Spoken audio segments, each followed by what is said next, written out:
Welcome to the Fee for Service Dentist Podcast. Our guest today, Dr. Steve Rasner. We enjoy him so much. He's got a wealth of knowledge. He's going to cover today, really part one of three, what he calls cornerstones in his office for the Fee for Service practice. Number one is, how do you handle the phone call that comes in? Do you take my insurance? What do you do? And that's the topic that we're going to cover today primarily. Number two, how do you get the spouse or the significant other in the room with them when they come in? Huge point. If anybody's tried it, I'm just trying it right now myself. It's not easy. And three, how do you ask for money? How do you get paid? And we'll cover those two in not significant, but in upcoming episodes, okay? So you can look forward to those coming up. So as always, our podcast brought to you by Kettenbach, sponsored by Kettenbach. Great company, great people, Dan Perilli and company. They're awesome. So you can reach them at 877-532-2123. They got a brand new composite. It's a highly filled, very polishable, dense product called Visalis Fill and Visalis Flow. It's over 80% filled, highly polishable. It can be anterior or posterior restoration. Check it out. I have been testing it and using it myself for the last month. I do like it very much. It's a great product. 877-532-2123 Kettenbach or KettenbachUSA.com is their website. You can find them there on the internet. Have a great one, folks. If you like it, click like, share it with your friends. If you don't like it, well, hell, tell me. I'd love to hear about it. Suggestions, always welcome. sunnyspira@gmail.com. Have a great day, everybody. Enjoy the episode and enjoy your career. My name is Drew Burns, and I'm a part of a small group of dentists who believe something crazy. We believe that the standard of care is just not good enough. We demand the best of ourselves and the best for our patients. We believe that the best way? No, the only way to practice dentistry is on our own terms. If you ask the dental consultants or the corporate CEOs, they tell you that what we're doing isn't smart, that fee-for-service dentistry is dead, and that the golden age of dentistry is over. Yet, while others focus on profits first, we focus on the patient first. And yet our offices are some of the most profitable in the entire country because we invest in ourselves and we are doing things right. It's our name on the door and it's our reputation on the line. My name is Drew Burns and I am a fee-for-service dentist. This is the Fee-for-Service Dentist Podcast and these are our stories. Welcome to the Fee-for-Service Dentist Podcast. Today we have a great guest, an old friend. I'm going to call him an old friend, not because he's in my generation, but because he's a good friend. And I've enjoyed speaking to him. I learned a ton from him, and I always learn from him. Last time we spoke, we had two great episodes. We talked about what it's like to be fee-for-service, how it's like to basically thrive in a challenging economic town and community, and what he's giving back. He has an institute. He teaches. He's very giving, very sharing. He got tremendous amount of feedback from the last two shows, so he boldly said, hey, I'm ready to go. I got more stuff. Let's do it. So please welcome Dr. Steve Rasner. How we doing, man? Hey, man. Hi, everybody. Glad Sonny had me back. Here's the truth. I was going through some stuff, and I found one of the blogs that I've sent many of you already, other stuff I've written. I said, I didn't even know I had this. And as you'll see in this pop, I didn't. And what I did is I actually read through it. And what it is, by the way, is it's the literal verbiage and the reasoning and the philosophy of how you do three important things in a fee-for-service practice, or if you're in the middle of transitioning to that.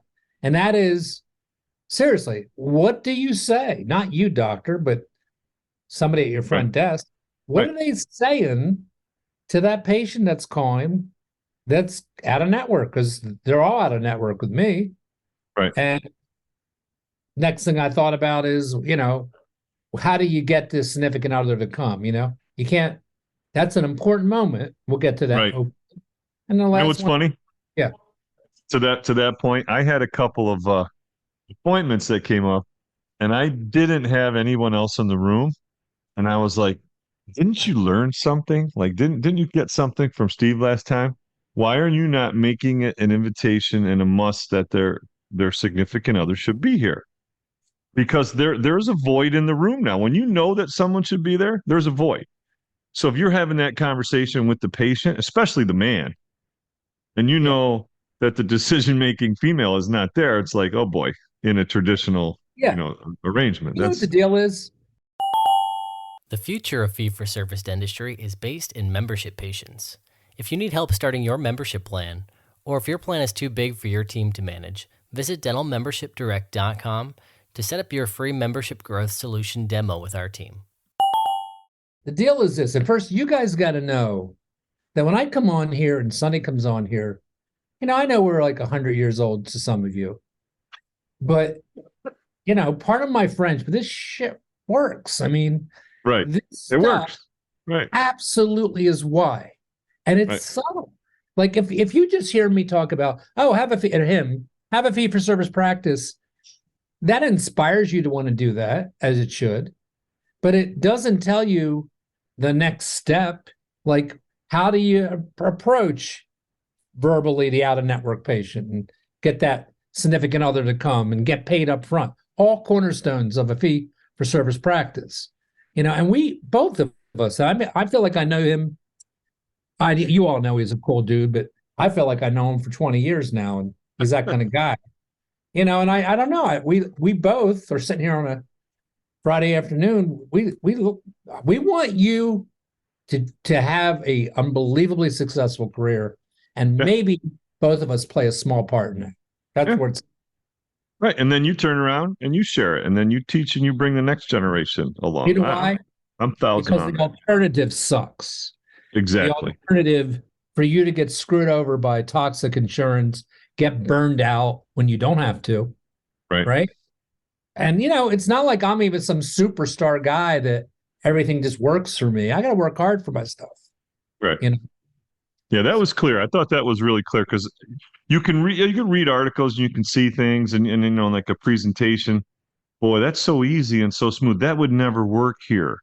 That won't work in my area. My people will never go for that, right? That's the common takeaway, which is arguing for your weaknesses, right? Like I think that's a Stephen Covey. Argue for your weakness, they're yours. It's like, or you can't get your people to do it because this is your front. A lot of this that we're going to talk today is your front desk, and they got to be on board, man. Certainly, a couple of them really got to be on board, and they have everything to gain from being on board. So our three big things, right? The three cornerstones, like Steve said, is one, how do you handle that? How do you intake? How do you take that phone call or that initial contact? That's key. We're going to cover that. We're going to try to get to the other two. The second one is how do you get the significant other to come to the appointments, especially that key appointment where you're discussing and going over the plan. And then the third thing, right? Third thing was how do you get paid up front? How do you go about doing that? For that? Yeah. Sure. So let's start. Let's hit number one. Roll tape. Yeah. I do want to say one thing. I don't know because this has a million words in it. I don't know if I'll get to them all. I have a thing over here to take notes because I really want you to get it. And I want Sonny to jump in with his wisdom and comment, share, and whenever he's ready. But back to the significant other thing that we may or may not get in detail with.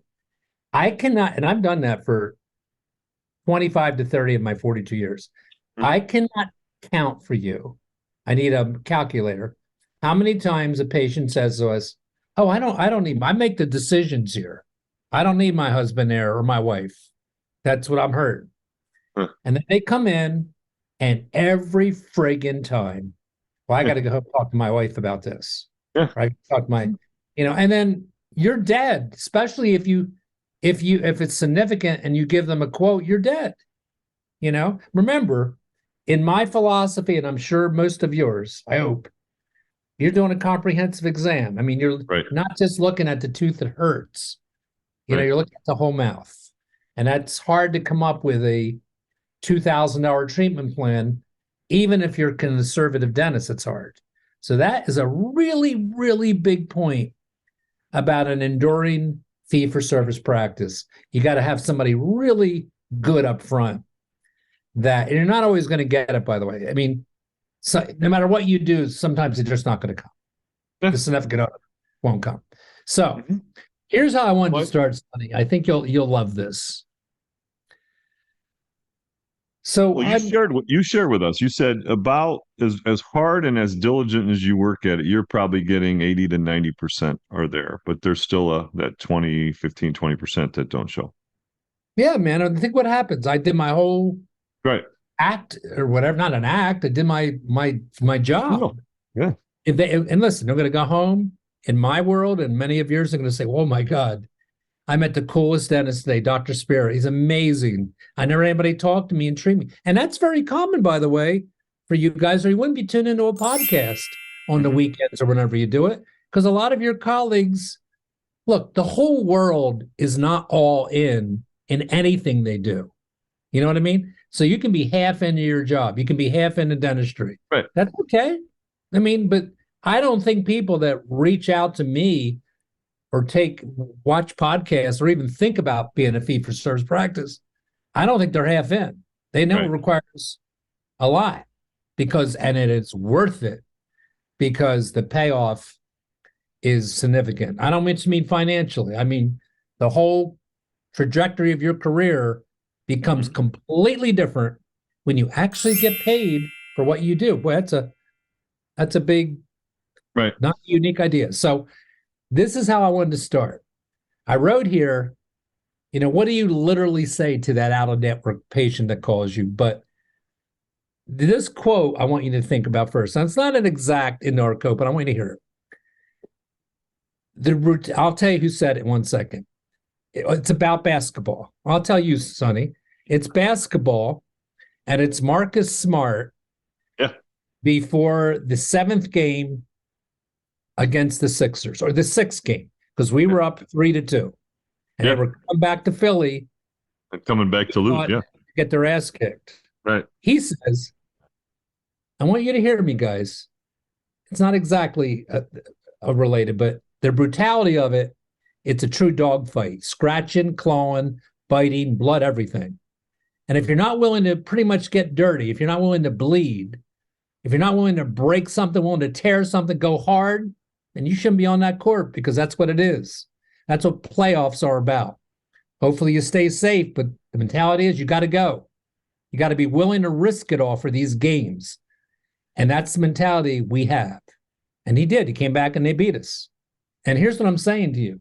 You're not going to bleed and do all that stuff in dentistry. But how bad do you want it? Because this is not an easy path. To do the things to stay as a fee-for-service practice. Just think about it for a minute. Right. They are paying more to come to you than to stay in their little network. Well, you got to make that worth it. And no dentist can do that by himself. It's everybody. It's every member of your team. So that requires training of those people. And you have to have, Marcus is smart. He wants a bad, he said it so beautifully to me as an athlete. He wants it so bad. You have to want it bad. If you just give up because the first 5 calls you make and the significant other won't come to that visit, that's not bleeding or wanting it bad. Okay. Let me back up for a second and talk. I'm going to talk about how that first call in detail I wanted to go, but I have some side things, as I said. If you have a particular plan that you're holding on to right now, I don't know what Sonny says. I doubt that he ever said, drop all your plans this weekend and start over on Monday. It's too dangerous, in my opinion, to do that. I'm talking about all the insurance plans that you're presently taking, because here's what happens, and you guys know it. You get that big fat check on whatever day of week it is, right? From all those insurances. And you're happy that day. Because maybe it was Mondays for me when I took insurance. And I'd always get a $10,000, $12,000 check. Mm-hmm. Do you think one time, so that meant Monday was always going to be a good day. Do you think one time ever in my 40 years, at the end of what you and I do every day, I sat down and say, let me look at this insurance payments and what I actually got from what? Because if you do that, you'll puke.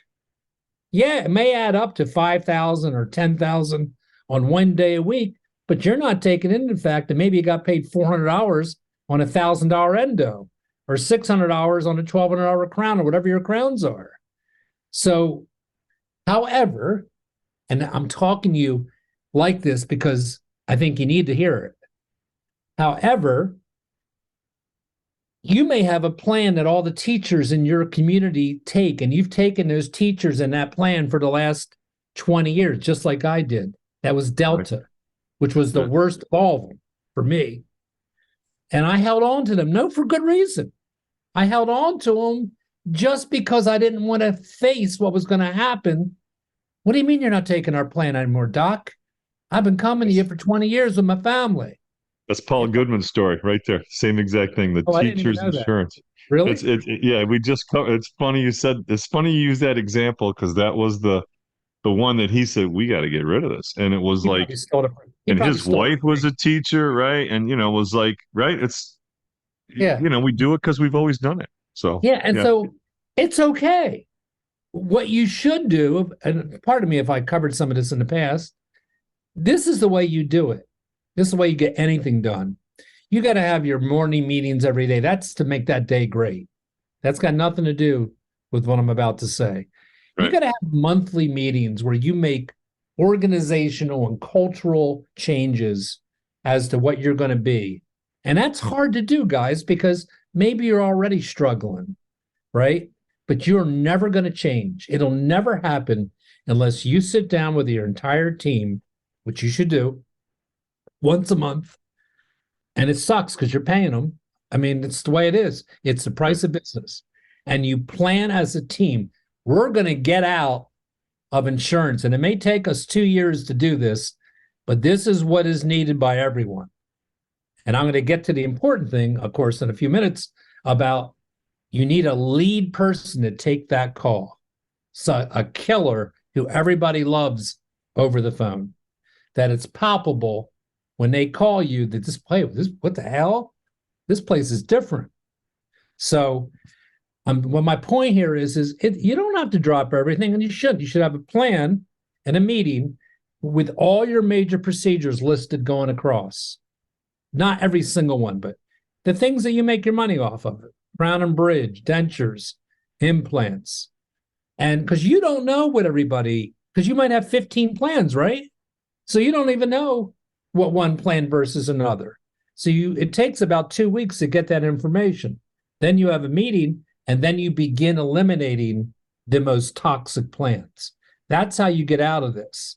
And you give yourself a 2-year exit or less to do that in. Okay? Now, during this transition that you said, because if you just say, I'm getting out, I'm going to be fee for service in 2 years, nothing's going to happen, guys. You got to literally have a plan. But this is important. During this transition, you also have to develop changes in your present culture that make it very different to that patient who's going to try you out. Like, what does your reception room look like? You don't have to make it like with waterfalls and stuff, but is it like spa-like? Does it feel not like a traditional 30-year-old dental office, okay?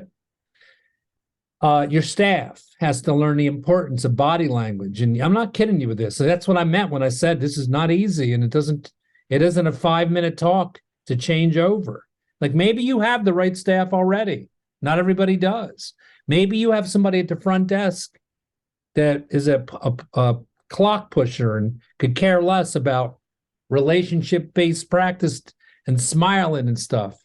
You need to have that.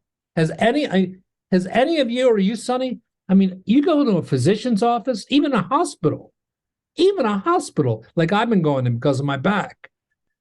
And I walk in, I couldn't be more turned off, but they don't care because they have a captive audience. Yeah. Your people aren't captive.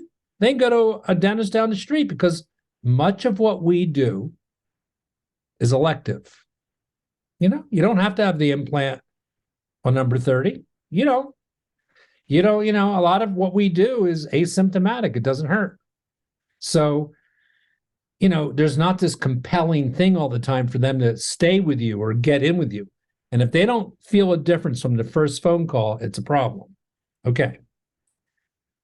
So the verbiage on the new patient call, the out-of-network call, who's taking that call? Now, how many people you have in your office, Sonny? Oh, About. we're in the upper 60s. You got 60 people working for you? Yeah, 60, 70 sometimes, yeah. You do? Yeah, How we many got offices? We have 5 offices, so Okay. we Yeah, got a so big so tamale. Steve Rasner always is completely patent with you guys. I don't know how I would manage and do that.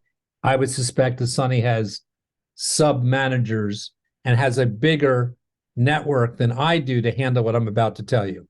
In my practice of 21 people, I have many people, 3, 4, that can take an initial intake call and be real positive, talk with a smile on their face. I mean it. It's hard to sound That no, apathetic.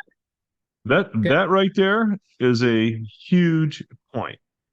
I Tell me. remember I recorded a radio commercial for one of the charitable things that we were doing, and the guy talking to me says, "Smile when you talk." I was like, "What?" Smile when you speak. What a difference in the tone of what came out. You It's feel different, and really, it was like light bulb, like wow. So yeah. I can't reinforce that enough. I've done a lot of videos because of what I do, because I'm a public speaker and I've done a lot. I can't tell you how many times they'd say, retake, retake.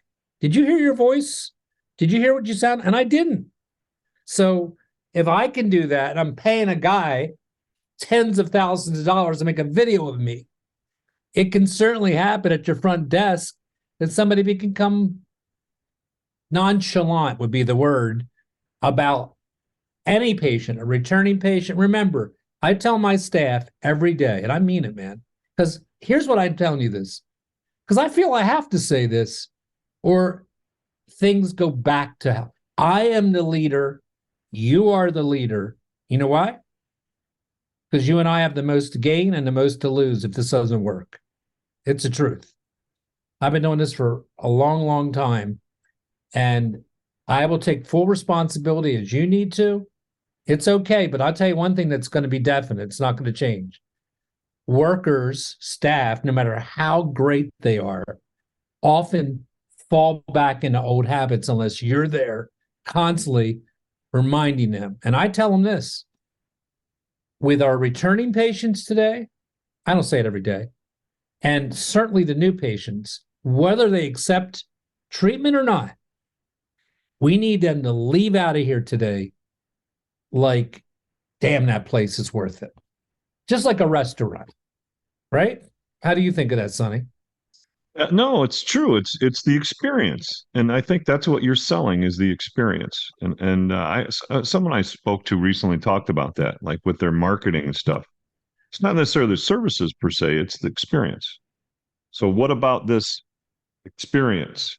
And then, if it's a cosmetic situation or if it's a edentulous situation, what in that experience will provide them relief, joy, service, those kind of things. That's what you're delivering. And then where's the value in that service? That's And if you're what you're not sure talking. that's true, think about guys, all the doctors or staff listening, whoever, who you go to and repeatedly go back for whatever it is you do in life, whether it's a veterinarian, a pharmacy you use, your dry cleaners, I don't care, your banker. You stay with people because of what we're talking about. And I don't think it's a stretch. Hell, it's not a stretch. We got to exercise and practice that body language, which includes eye contact, smiles, whatever it is. I mean, you ever go to a physician's office? And I'm sorry, I'm picking on them, but they deserve it. And they hand you a form. They don't even say anything. What's your name, Rasner or Mr. Always call me Mr. Rasner. I love it. And fill out a form, and so I mean, it couldn't be less personal. Well, you and I don't get away with that unless you're insurance-driven practice. Then you don't have to do any of this. Right. It's fine. Get paid 60% or 70% of what you're doing each day, and you tell me this isn't worth it. First of all, it's more fun to do this. Mm-hmm. It's a better way to live. It's more fulfilling for everyone. Forget the money for a minute. I've had this week, and I bet it happens to lots of you, at least 3 patients that I had no idea this was going to come out of their mouth. Now, I'm talking about, we worked 3 days this week. I guess there was 16 hygiene patients per day, 2 hygienists, whatever it was. My patients. I had at least 3 this week to stop me in a hallway. My mind was somewhere else and said, how do you do this, man? This place is so together. Your team is crazy good. Do you know that, Doc? I said, I absolutely know that. And they're good because I'm not Mr. Rogers, and I make it worth it for them. That's why they're That's a good. new one. I'm gonna bankroll that one in my head. I'm not. Well, Mr. because that's a whole nother podcast. But leadership is, you can't be everybody's best friend. You don't have to be an a-hole. Yeah, they got enough friends. Right. Yeah. I mean, people want a leader, I'm telling you. They don't want somebody that lets anything go, right? So that means in your offices, Judy always gets away with everything because she's been there for 13 years. Mm-hmm. She can do this. You know what I did? You guys are going to hate me for this. Nothing to do with this. But that's why this is my personality on a podcast. So I came in. I'll get back to, trust me on this. I came back to work on Tuesday like you guys did. And my sterilization system was out. Now, she had taken a vacation day. So she was not in the wrong. But it wrecked that day. It wrecked it because what happened is I need a couple, 2 or 3 assistants with my schedule. Yeah. So I lost, and it changed everything. It did. It was a miserable day. It was not just for me. It was miserable for the remaining team. So I came in on Wednesday and I said, I have some new rules. You guys aren't going to love them, but this is what it is. Never a vacation day after a vacation again. That's not the day to ask me for vacation. Okay? And it gets worse. You guys are going to think this guy is, don't have him back on, Sonny. Then I said, don't take off Mondays anymore, ever either. If you take off a Monday, better be in the hospital or ill, because that's what people do. And can we quit playing around with it? When people take off, everybody else's job just got harder. And we all, look, you're sick, but we're talking straight here, you and I. And it affects the chemistry of even a dentistry that's done. And it just overworks somebody. I know people do get sick. I get it. But it just seems Mondays are a convenient day to get sick. And that's how important all the players are. And today's day and world, you know what? I got 3 people in my office expecting children. Right? Yeah. Same here. I get that, man. I'm going to just put up a deal with that. Wait, one just delivered yesterday. So you? Yeah, we had one. One hygienist had a baby. The other one's coming on 6-7 months now. And then there's one more. I can't take off the top of my head, but I know there's 3. And we got 2 that just came back from maternity after almost 6 months out. Three just come back. So guess what, staff? I hope staff's watching. In a fee-for-service practice, or I have my podcast is called The Lionhearted. In a Lionhearted dental practice, we keep those doors open, which is really hard, especially post-COVID.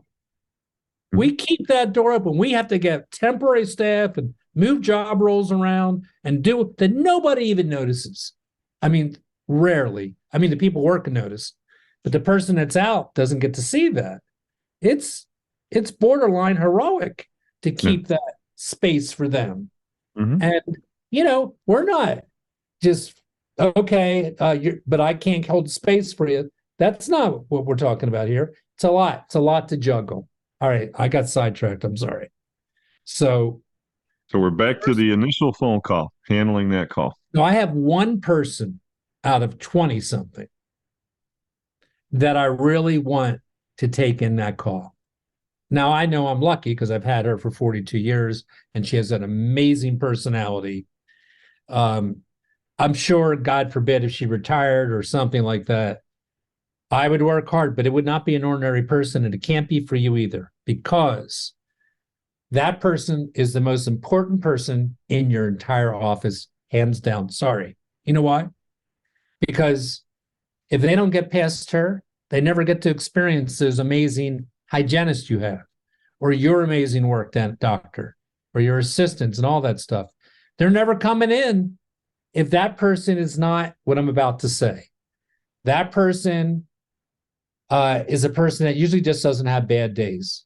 I'm not even kidding you. Like, I could never be that person because sometimes I'm not in the mood to be loquacious or even affable, even likable. And I get away with it because most of my patients are sedated. But this person taking in that call has to love your office, love what you guys stand for, and can't wait to add another member of the community to your family of patients. That's who takes that call. Believes in you to the max. Okay. They have exceptional people skills. They can just roll. They can make it interesting when they're asking basic information, like where do you live? What insurance do you have, et cetera. Okay. Now the phone flow. This is important. When they call and they ask if we accept their insurance, the answer is yes, but you don't say just yes. So just hold on for me for a minute. Here's what's very important. Never tell a patient that you don't accept their insurance, because it's not true. If that was true, that would mean they could not come to you and get any reimbursement. They can come to you and get reimbursement. They just get less. So that's the magic, unless it's a DMO or whatever they call it.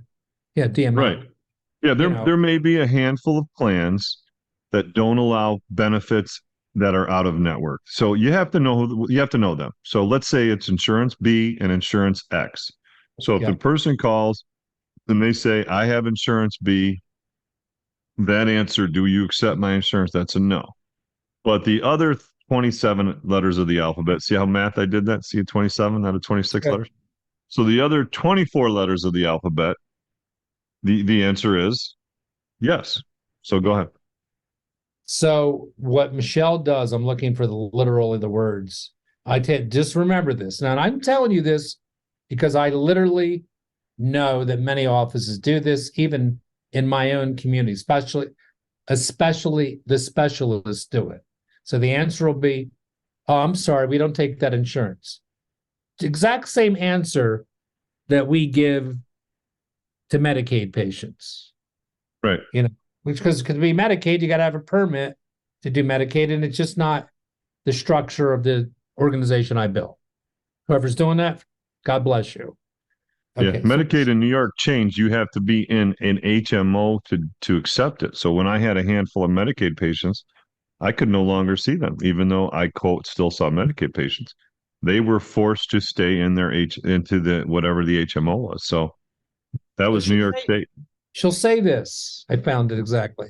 Now, by the way, guys, my email, and lots of you emailed me, it's embarrassing, but it's Dr.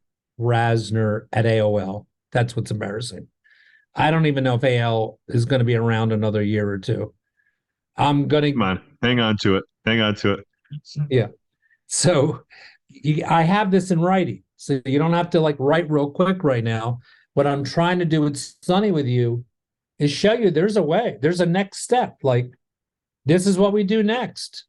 Because follow me here. Michelle will say, you get this in writing. Mrs. Smith, actually, we're able to work with most insurances, including yours. But I do need to mention that Dr. Spira, or whoever, is out of network. And what that means is your insurance will pay, but not at the same rate as if we were an in-network dentist. So I like to take a minute, if you don't mind, and just point out some of the differences between private dental care and what you're presently in. That's powerful stuff. If I just gave you that and you went to the beach right now, it was worth every minute you watched. Okay? That is powerful, powerful language. Okay? We'll take your insurance, including yours, work with most insurances, including yours, but Dr. Rasner's out of at Aetna network. And what that means is blah, blah, blah. That's what I just said to you. Now, here's what's also important. Remember that most plans max at, well, I don't even know because it's been too long, 1,500 these days, 2,000, whatever it is. 1,000 or 1,500. That's what it is, I think. Yeah. So let's say you're in my office and you're out of network patient and the treatment plan is 10,000. You're kind of, because for the first 2,000, we are getting a discount to you because you're getting paid less, actually. I take it back. You're getting paid less for that first max. And what you're getting in exchange for that is why I told you you have to make changes that they can sense that are worth it to them. Okay? So what we will generally do is if you came to me and it's 10 grand, if your max is 1,000 and we're going to max that out, which, come on, how can you not max that out? We'll give them $1,000. We'll give that towards it because we do a comprehensive exam or have that kind of philosophy. And listen, I don't want you to be intimidated, especially a young dentist, hearing me say, like, I know when I say comprehensive exam, you probably think I'm doing everybody with mounted models and centric relation and not. No, I'm just talking about what we don't do, and you shouldn't either. If they came to you with pain at number 30 and they need a root canal or they need it extracted, everything gets treatment plan in my office. That is not what's happening. And you shouldn't need me to convince you of the merits of that, because any of you ever see number 30 missing? I know you have. And 31 is on a 45-degree angle, and it's got a root canal and a beautiful crown on it. Okay? That's myopic dentistry. That's how that happened. Somebody treated the symptoms.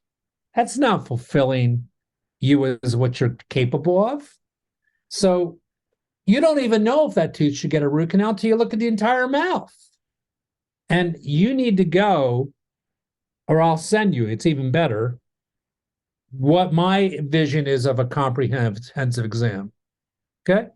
And if you don't mind, Sonny, basically it is, we look at, they're always with their periodontium first, their gum. How healthy why would we not do that? Right. How healthy are your gums? Favorite. This is what I incorporate. Yep, this is my favorite. Yep. For anything. Yep. How good are your gums? Nobody has ever argued that with me. In fact, I want to tell you, when I send you what I'm going to send you, which you got to remember includes, what do I say when I walk in that room for the very first time? Remember, 70, 80% of my time, there's a spouse in a chair in the room. So the patients come in. I got to tell you one more thing because it's all relevant. Because listen, this is where it happens for fee for service. Happens at that call. And now they came in. The call's not that hard to convince the patient. I'm going to tell you, you're going to get very few people that will say, well, let me look around for somebody else. Based on the personality and the enthusiasm of the person that took the call. We're not snake oil salesmen trying to talk them in anything. We are letting them know, and you need to do this too, that there is an alternative that they can have. Yeah, they're going to get paid less up to the first couple thousand. After that, they're not getting anything anyway, right? So that's not dishonest. It's truthful, and unless, like Sonny said, there's some that you can't do that with. I know there's a lot of insurance companies that are trying to promote changes where they can't pay. If you go to out-network dentist, you get nothing, right? Now, two things happen, by the way, when they do that. When an out-network patient comes to you, you got to know where the check comes. Does the check come to your office, or does it go to them? If it goes to them, they pay everything up front, including the 1,000 I would have taken off. Ask me why. You know why? They spent that money and you never get it back. I don't know what that is with people. You ever get those checks? You think it's a check, but it's a loan from a bank, but it looks like a check for 200 grand. You're thinking, oh my God, maybe somebody made a mistake with the IRS. And it's my money. I found it. That's what they do with the $1,000. And it's gone. You have to have policy. You have to have protocols. Okay, like Sonny said, which insurance company is this? Is this because it's not cool? And it has happened to me twice that I can remember where somebody came in and they didn't get anything for coming to us. And I had to eat it. And I had to eat the procedure, which thank God wasn't big, like a couple fillings. Like somebody gave us, our insurance department gave us wrong information. So that is critical. Two, so is it a company that allows them to come out of network and they get paid less? Two, where's that check go, even if they are allowed to do it? That's important. Okay. So back to, it is very relevant that you adopt, if you haven't already. See, treatment planning, a crown that they came in for and not looking at their mouth is the definition of an insurance-driven practice. Because if you did a regular exam, then it's going to blow out their insurance anyway. And look, some people, you can segment their work. We all know that. And some people you can't. And what happens to those people, and they are more than the other population of patients. In other words, how many of us look at a patient? I mean, we're being real here today. I mean, I feel like I'm on fire. I'm in the moment with you guys. How many times you look at a patient and went to a dentist twice a year their whole life? They're 64 years old, and they got this rattled roller coaster of an occlusion. They got crowns everywhere that look dreadful. Everything's some broken stuff. It doesn't look like they went. You know what they didn't have? They didn't have a treatment plan. The treatment plan was, what does my insurance cover this year? Yeah. And honestly, sometimes, very few instances, you can get away with that. You need to change your mindset that you can't do this because you can, but you have to be worth it. And worth includes a lot. Your skill, right? Your staff, the vibe in that place. Is it a good vibe? The look of that place? Maybe you got to change up your waiting room a little bit. It's worth it. So I could tell you one thing. I've converted, and I'm sure Sonny has more than I have, a lot of insurance guys to fee for service. And it is incredibly refreshing to you when you start actually seeing money come in that was always meant to be yours.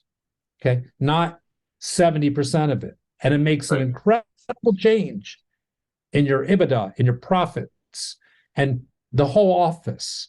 This isn't about greed, man. What's greedy about getting paid what you just did? So that's what these conversations are all about.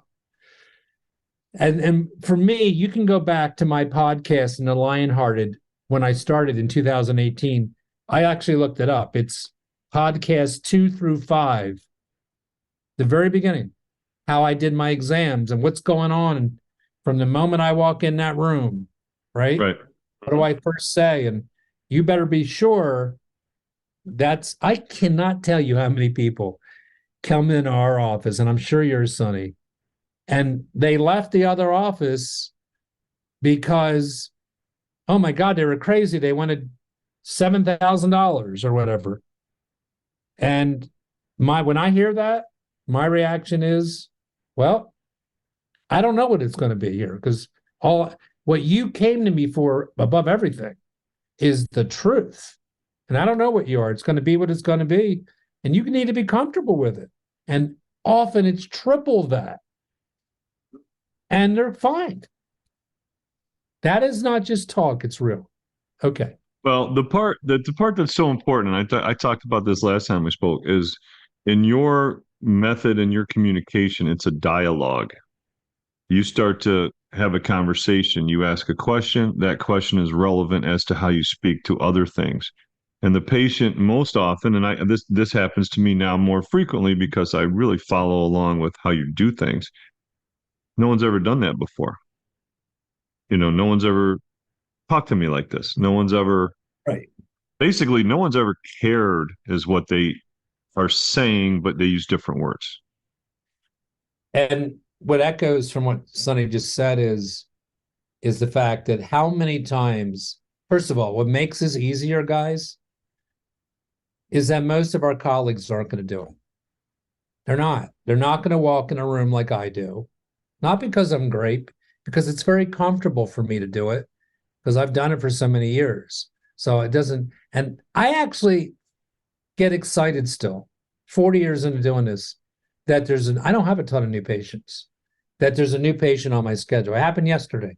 Swear to God. Had a patient in, full upper denture, two upper lower dentures, 2 affordable dentures for everyone. He wasn't happy. And, the beginning of the conversation is I'm walking in. They've been through a lot of protocols before they got to me, including, so we screen them. I think I covered that last time. Yeah. Yep. On the phone, but we re-screen them when they get to the office. Yep. Because a lot of times things change. Mm-hmm. It includes that. And then I finally walk in, x-rays are taken, they're sitting there, and it's kind of fun. I mean, it's, I walk in and I sit down and say, hey, I'm Dr. Rasner, and who they are, and how'd you find us? Like, I always ask them that first.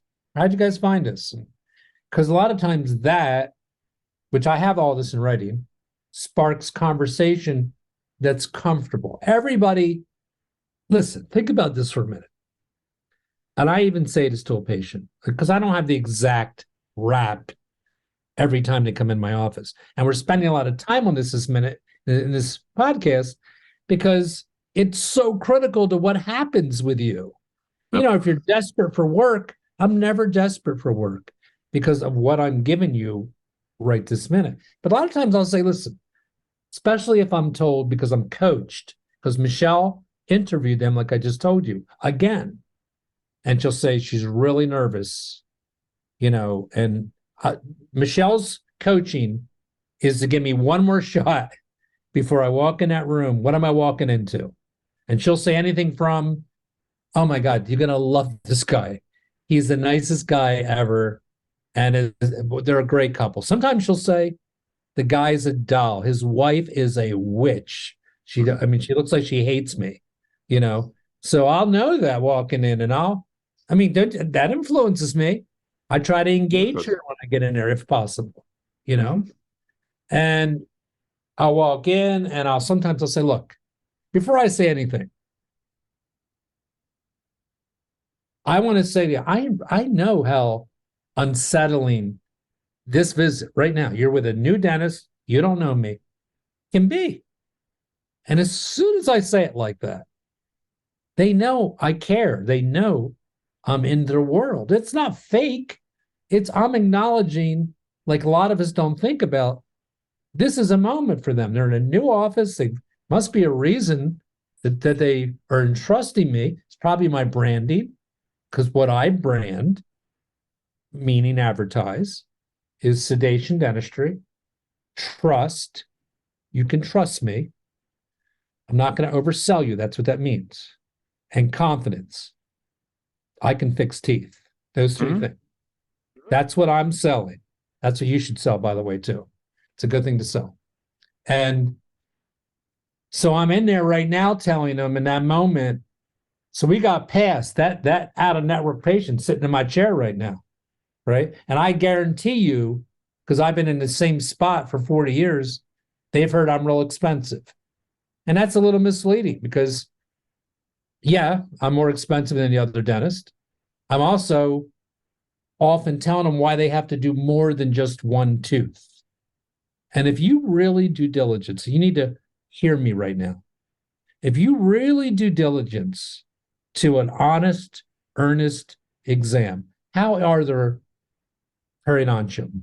Do you need scalings, root planings? How are each individual tooth?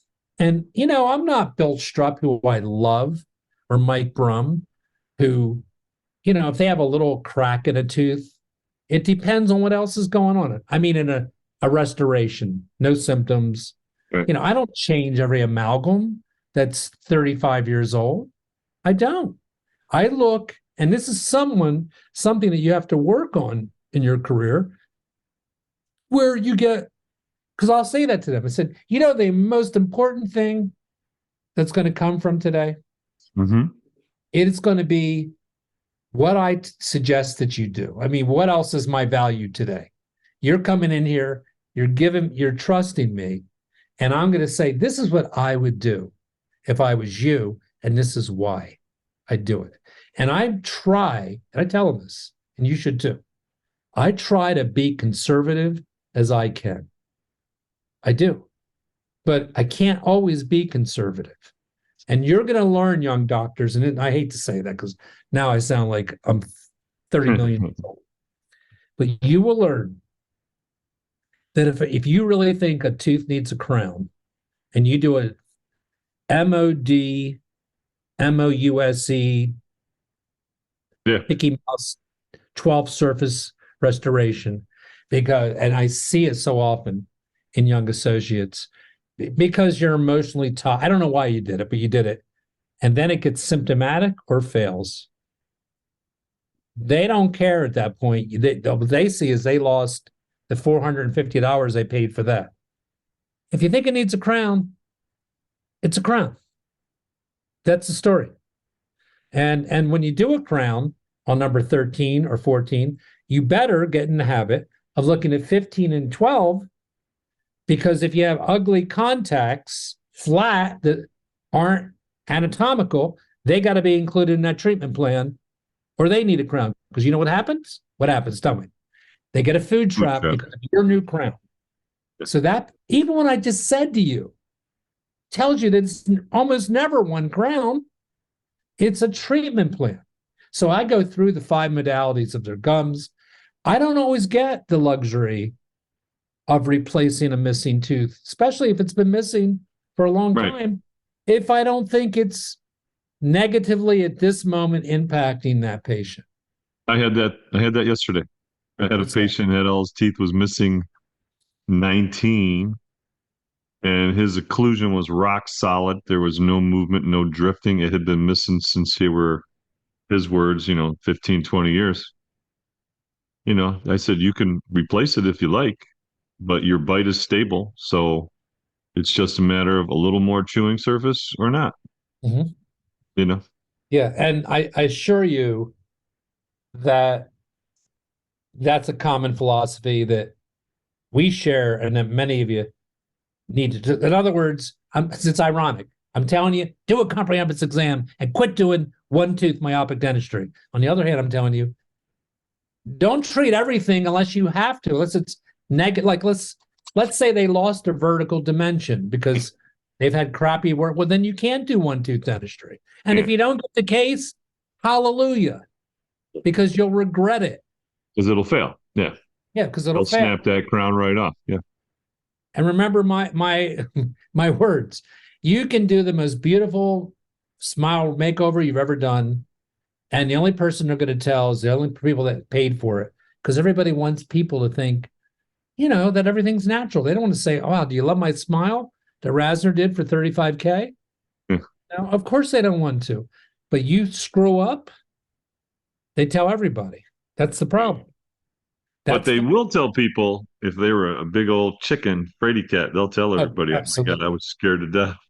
That's he why took care of me, and look at this." They're proud of that because they're proud of themselves. Sure. Yeah. So I have in writing, I'm not going to do it because it's already well into the podcast, but if you ask me for the verbiage for the complete exam, so that's what I'm giving you right now. This is different than the verbiage used for out-of-network patients. This is the verbiage used to explain the benefits of the complete exam. And in a nutshell, to my colleagues, I know you know this, but much of what we treat is asymptomatic. So and I'd say that to a patient. How many patients of yours come in and say, oh my God, I need scaling and root planing, and I'm positive of it? No, nobody says that. Okay, so it's incumbent upon you not to be a good old Dr. Joe. We covered him last time. Joe is the one everybody loves because he never does anything. It came up in hygiene the other day. It's funny you said that because patient came in and says, I know you're going to find something. And I said, well, you probably want me. If there's something going on, you probably want me to find something because I'll find something when it's not hurting.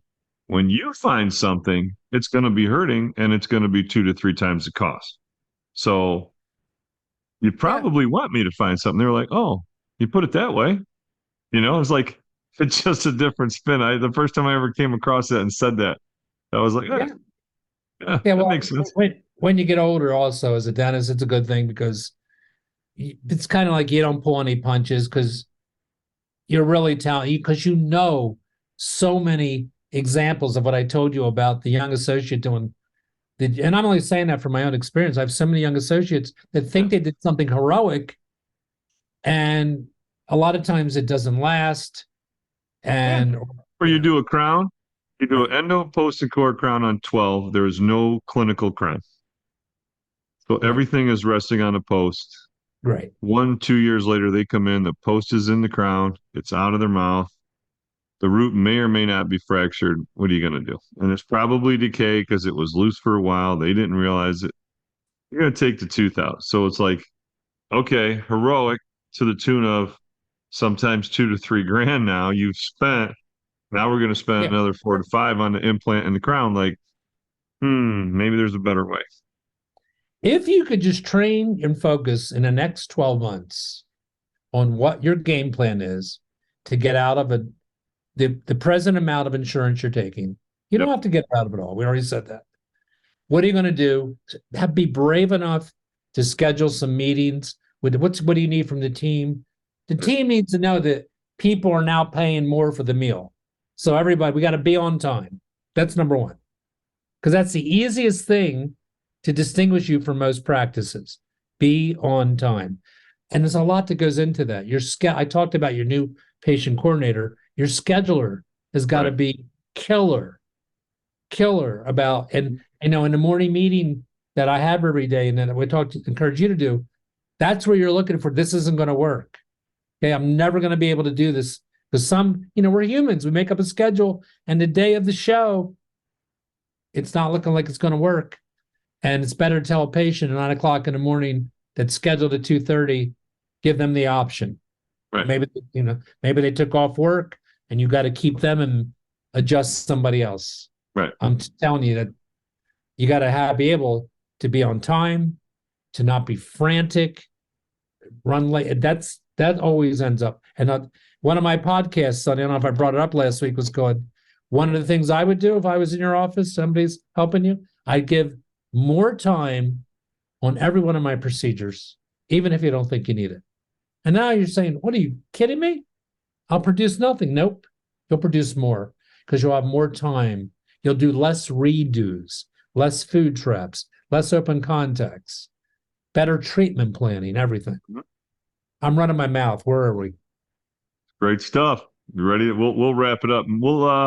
Let's plan to get back. Let's hit on those other 2 points because I think they're definitely worth it. So we covered, essentially the phone call. What do you say? And then we'll get into how do you get the significant other there, and then the third one, how do you get the money? How do you ask for the money? Yeah. So, how do you ask for the money, and why did we do all that? I know we said the verbiage was going to be for, and it was, and I'll send it to you. It's beautiful. Make it yours. Whoever's going to do that. But read the philosophy around it, because in this that I'm going to send you is also my exam and how do I go about doing that. Like I didn't tell you, I'm not going to tell you now. Like I'm positive whenever I can be positive about a patient's mouth, when I can.